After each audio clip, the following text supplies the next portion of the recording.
Shalom, selamat pagi kekasih-kekasih Tuhan yang saya kasihi.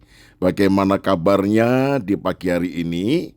Semuanya dalam keadaan sehat bukan? Haleluya. Mari kita satu dalam doa untuk menyambut firman di pagi ini. Ya Tuhan, ucapan syukur, terima kasih kami naikkan kepadamu untuk hari yang baru. Itu sebabnya kami rindu mendengar kembali firman-Mu disampaikan kepada kami. Terima kasih Tuhan. Dalam nama Tuhan Yesus, haleluya. Amin. Tema renungan pagi ini yaitu jangan tinggalkan Yerusalem. Kisah para Rasul pasal 1 ayat 4 bagian B berkata demikian. Ia melarang mereka meninggalkan Yerusalem dan menyuruh mereka tinggal di situ menantikan janji Bapa. Haleluya.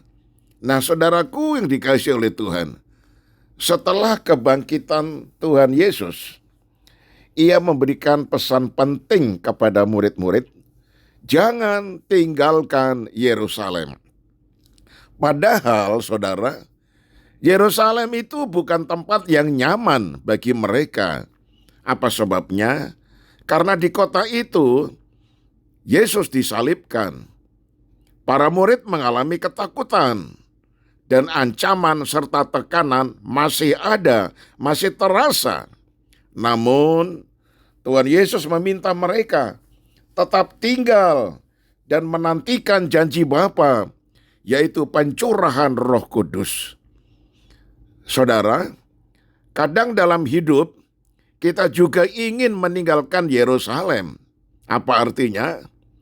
Meninggalkan tempat proses, meninggalkan doa, meninggalkan pelayanan, atau meninggalkan Tuhan saat keadaan sulit.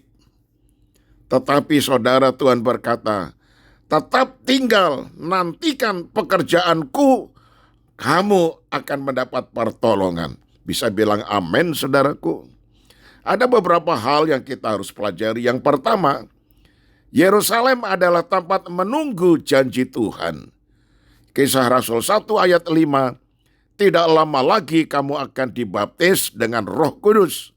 Saudara, murid-murid belum langsung diutus melayani ke dunia, mereka harus belajar menunggu waktu Tuhan.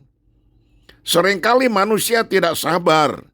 Kita ingin jawaban cepat, mujizat instan, jalan keluar segera. Tetapi Tuhan bekerja melalui proses penantian, saudara. Contoh praktis, menunggu pemulihan keluarga, menunggu jawaban doa dulu, menunggu pintu pekerjaan kita diterima, menunggu pertumbuhan pelayanan. Nah, baru kita mau maju. Saudara, jangan keluar dari kehendak Tuhan hanya karena belum melihat hasil. Sebagai ilustrasi, seorang petani tidak mencabut benih yang baru ditanam hanya karena belum melihat buah. Ia menunggu dengan sabar sampai waktunya panen. Yang kedua, saudara, Yerusalem adalah tempat dipersiapkannya para murid oleh Tuhan. Sebelum melayani dunia, saudara, murid-murid harus dipenuhi Roh Kudus terlebih dulu. Tuhan lebih mementingkan persiapan daripada kecepatan. Kadang kala kita ingin dipakai Tuhan secara besar-besaran, tetapi belum siap. Apa sebabnya? Karakter belum matang, doa masih lemah, hati masih mudah kecewa.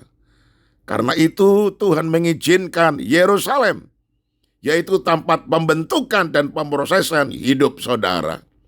Contoh praktis, belajar setia dalam perkara kecil, saudara.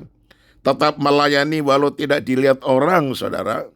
Tetap berdoa walau belum ada perubahan, saudara. Belajar rendah hati saat dikoreksi. Orang yang tahan dalam proses akan dipakai Tuhan lebih kuat. Yang ketiga, saudara, Yerusalem adalah tempat menerima kuasa Roh Kudus. Kisah Rasul 1 ayat 8. Tetapi kamu akan menerima kuasa kalau Roh Kudus turun ke atas kamu. Murid-murid pernah gagal, saudara. Petrus menyangkal Yesus. Murid-murid takut. Mereka melarikan diri. Bahkan Yudas, saudara, mengkhianati akan Yesus.